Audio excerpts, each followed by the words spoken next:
Halo teman-teman, berjumpa lagi dengan kami dari iFarm. iFarm kali ini akan membahas tentang mitos atau fakta tentang penyakit tuberkulosis. Yuk kita bahas. Pertama, batuk-batuk lebih dari 2 minggu pasti TBC. Jawabannya mitos. Karena batuk-batuk ada di beberapa penyakit seperti pertusis atau batuk kerjan, pneumonia, kebiasaan merokok, TBC, dan lain-lain. Jadi, bagaimana sih tanda tuberkulosis itu? Gejala TBC itu ada batuk berjangka waktu panjang, batuk berdahak dengan darah, demam lama dan berulang, berat badan menurun, badan lemas, dan sesak napas. Tetapi, agar benar, semuanya harus dibuktikan kembali dengan pemeriksaan seperti sputum kultur, yaitu mendeteksi bakteri penyebab TBC dari dahak. Ronsen paru-paru, yaitu memperlihatkan infiltrasi kecil pada lesi awal di bagian atas paru-paru. Pemeriksaan Ziehl-Neelsen, yaitu mengecek warna dahak dari mikroskop setelah diwarnai Ziehl-Neelsen. Needle biopsi pada jaringan paru-paru, di mana akan positif untuk granuloma TB.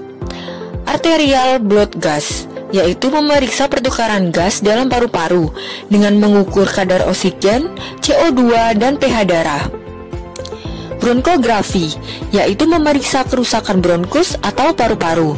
Tes darah, yaitu mengecek adanya leukositosis dan LED yang meningkat. Dan tes fungsi paru-paru menggunakan spirometri. Mitos fakta yang kedua, tuberkulosis adalah penyakit turunan. Jawabannya mitos, karena jika ada anggota keluarga yang positif TBC, biasanya yang lain juga akan terkena juga melalui penularan. Jadi bukan karena keturunan ya. Nah, supaya nggak tertular, kita harus membatasi nih, seperti menghindari kontak dengan penderita, apalagi saat ia batuk atau bersin. Melakukan screening pada seluruh anggota keluarga yang serumah, menjaga kekebalan tubuh dengan gaya hidup yang sehat, dan menjaga ventilasi udara yang baik. Mitos fakta yang ketiga, dilarang menggunakan alat makan yang sama dengan penderita TBC. Jawabannya fakta. Karena tuberkulosis dapat ditularkan melalui droplet penderita yang mengandung basil tuberkulosis saat batuk, bersin, bicara, dan pada alat makan penderita. Maka, barang yang dipakai penderita harus dipisah ya teman-teman. Mitos fakta yang keempat, tuberkulosis bisa menyerang organ lain selain paru-paru.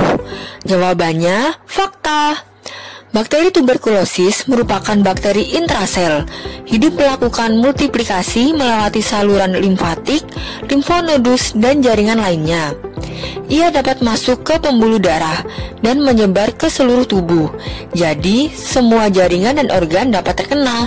Namun, tidak semua organ yang terkena menimbulkan gejala yang secara langsung dapat kita rasakan, tergantung dari mana yang diserang, seperti nyeri dada pada PD pleura atau pleuritis, kaku duduk pada meningitis TB, pembesaran tangan limfe superficialis pada limfadenitis TB, dan deformitas tulang belakang pada spondilitis TB.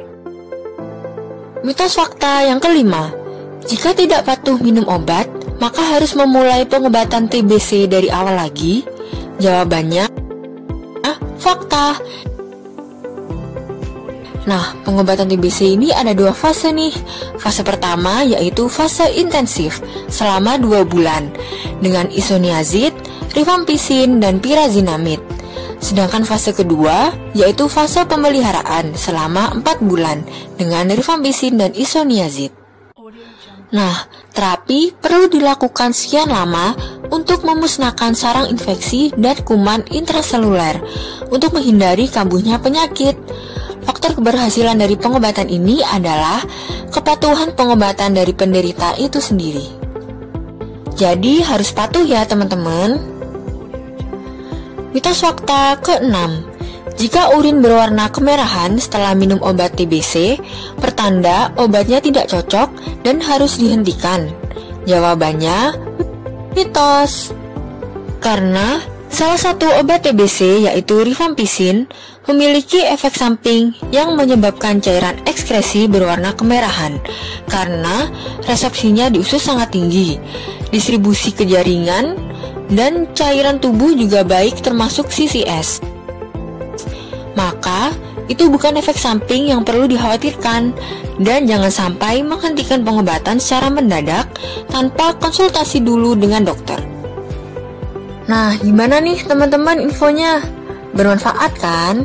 Sampai jumpa lagi di next iFarm teman-teman.